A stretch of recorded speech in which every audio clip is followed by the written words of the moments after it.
Schools में एक बार फिर से छुट्टियां हो गई हैं और बच्चे घर से ऑनलाइन क्लासेस ले रहे हैं। और इसमें मेजरली छोटे बच्चे हैं, जो प्राइमरी क्लासेस के बच्चे हैं, फर्स्ट टू फिफ्थ स्टैंडर्ड के बच्चे हैं। और एक बार फिर से बच्चों का जो स्क्रीन टाइम है वो बहुत ज्यादा बढ़ गया है।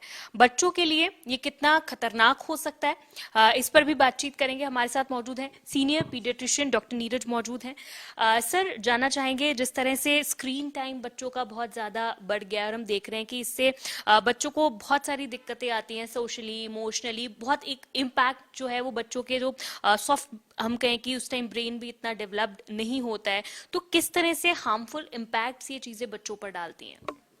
पहले तो आपका थैंक्स कि आपने मुझे ये प्लेटफॉर्म दिया इस इम्पोर्टेंट टॉपिक में बात करने पर। आजकल डिजिटल जो यूजेज है वो बहुत ज़्यादा होता जा रहा है। उसके कई कारण हैं और कई सारे इसके हार्म्स भी हैं। तो हार्म्स इसके क्या है वो हमारे लिए जानना ज़रूरी है। एक तो होता है फिजिकल हार्म, क्योंकि जितना ज़्यादा बच्चा ऑनलाइन रहेगा उतना उसको फिजिकल एक्टिविटीज़ उसकी कम होंगी। सेकेंडली, उसका जो पोस्चर होता है, बिकॉज आपका नेक यूज होता है, आपके हैंड्स यूज होते हैं, तो कई तरह के फिजिकल जॉइंट प्रॉब्लम्स भी इसमें आते हैं। सेकंड है मेंटल प्रॉब्लम्स, बिकॉज जो हम बने हैं ह्यूमन, वो हम रिलेशनशिप और टू वे कम्युनिकेशन के लिए बने हैं, जबकि जो स्क्रीन है वो वन वे कम्युनिकेशन होता है। और स्पेशली हमें पता है कि बच्चों की जो मेंटल ग्रोथ है वो पहले 3 to 5 ईयर्स में मैक्सिमम होती है। तो इस समय उसको फिजिकल इंटरेक्शंस की ज़रूरत है, नहीं तो हम कई तरह के लर्निंग प्रॉब्लम्स, कई तरह की हम speech delays, attention deficit disorders, aggressive behaviour, कई सारी प्रॉब्लम्स हम लोग ये देखते हैं। आईज की प्रॉब्लम बहुत कॉमन है, बिकॉज अगर आप बाहर नहीं जाते तो आईज फोकस्ड रहती हैं स्क्रीन पे, तो वो आईज के नुकसान होते हैं। तो इस तरह से कई सारे एकेडमिक इवन नुकसान होते हैं अल्टीमेटली। तो बट हमें ये भी आइडेंटिफाई करना है कि all screen is not bad, because screen जो है वो, जैसे आपने बताया कि स्कूल में लर्निंग के लिए यूज होता है, हम कई तरह के आजकल स्किल्स डेवलप कर सकते हैं। और जब पेरेंट्स या ग्रैंड पेरेंट्स बाहर हों तो उनसे इंटरेक्शन, तो फैमिली या फ्रेंड से इंटरेक्शन के लिए भी स्क्रीन यूज होता है। तो it has to be a very judicious and age appropriate usage.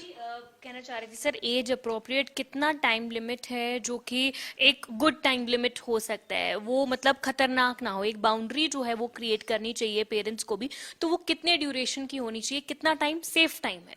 ये बिल्कुल इस पे क्लियर कट गाइडलाइंस है हमारी जो इंडियन एकेडमी ऑफ पीडियाट्रिक्स है उनकी तरफ से, कि पहले 2 ईयर्स तक the screen time has to be 0।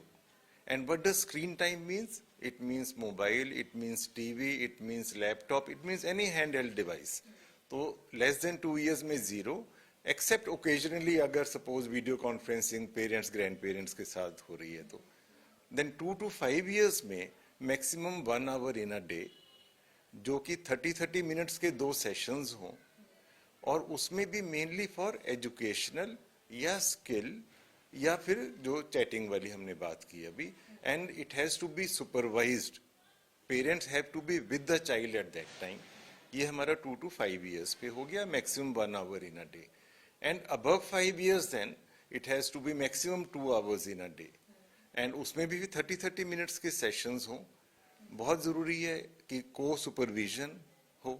And thirdly, जो ये स्क्रीन टाइम है, it should not interfere with basic things like good physical activity of the child. So ये गाइडलाइंस है इनकी। वही, अगर जिस तरह से आपने बताया कि पेरेंट्स को सुपरविजन करना चाहिए, इसके अलावा और क्या है जो पेरेंट्स कर सकते हैं, जिस तरह बच्चों को एनकरेज करना, फिजिकल एक्टिविटी में भी उनके साथ इन्वॉल्वमेंट होना, उनके साथ एंगेजमेंट करना जरूरी है ताकि वो लोग स्क्रीन को निगलेक्ट करें? एब्सोल्युटली, बिकॉज बच्चा कब स्क्रीन यूज करता है, या पेरेंट्स उसको पकड़ा दें या जब उसके पास कोई टाइम ना हो।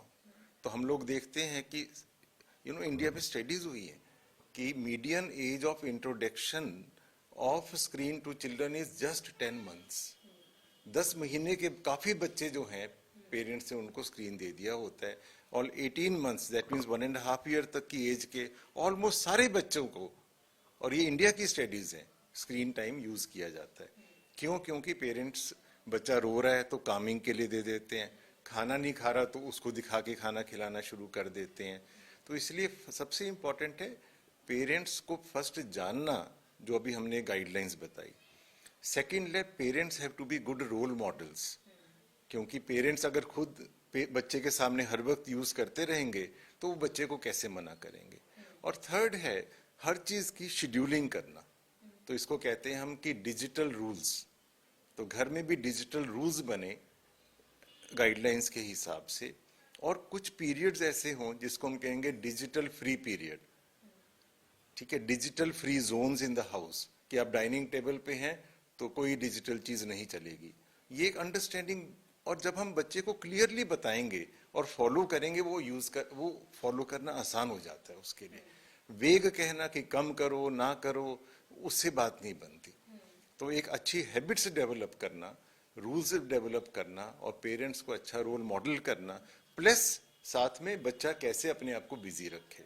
सो parents will have to devote time for interaction with the child, और फिजिकल एक्टिविटीज वो कैसे करे, किन गेम्स में बिजी रहे, फिजिकल गेम्स में कौन सी बुक्स हो उसके पास। तो ये सारी चीजों में जब बच्चा बिजी रहेगा तो अपने आप ही स्क्रीन टाइम कम हो जाएगा। पेरेंट्स अपनी लाइफ में बाउंड्रीज सेट करेंगे तो अपने आप बच्चे की लाइफ में बाउंड्रीज आएंगे। मॉडल तो हमें रहना ही पड़ेगा। और ये जो फूड के साथ रिलेशन है ये बहुत ही इंपॉर्टेंट है, बिकॉज इसी से शुरू में स्टार्ट होता है कि बच्चा खा नहीं रहा तो उसको मोबाइल दिखाया, टीवी दिखाया और खिलाते रहे। अब ये क्यों पेरेंट्स करते हैं? पेरेंट्स इसलिए करते हैं बिकॉज वो एक्सपेक्ट ये करते हैं कि बच्चा एक लेवल से ज्यादा खाए। तो एक अनरियलिस्टिक एक्सपेक्टेशन है कि बच्चा इतना तो कम है, इतना खाना है उसने। अब बच्चा तो इतना करके बंद कर देगा क्योंकि उसका तो पेट भर गया, बट पेरेंट्स ज्यादा खिलाना चाहते हैं, तो फिर वहां पे वो मोबाइल या टीवी आ जाता है कि डिस्ट्रैक्ट किया और मुंह में उसको डालते रहे। तो इसलिए पेरेंट्स शुड बी अवेयर कि what are good dietary habits.